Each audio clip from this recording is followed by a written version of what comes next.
بلکہ امام مالک رحمۃ اللہ علیہ امام مدینہ کا معمول تھا کہ جب حدیث مبارکہ بیان کرنے کا ارادہ کرتے تو وضو کرتے، بہترین لباس پہنتے، خوشبو لگاتے، اپنے بستر پر باوقار انداز میں بیٹھتے، خشوع اختیار کر دے۔ کسی حدیث کے بارے میں پوچھا جاتا تو نرمی سے جواب دیتے کہ امام مالک جب حدیث بیان کرنے کا وقت آتا تو وضو کرتے، اچھا عمدہ لباس پہنتے،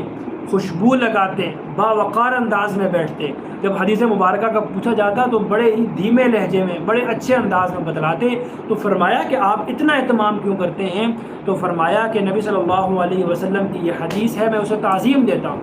اس لیے آپ نے جب بھی حدیث سنانی ہو، سنت کا بیان کرنا ہو تو اچھے لباس پہن کر، اچھی تیاری کر کے،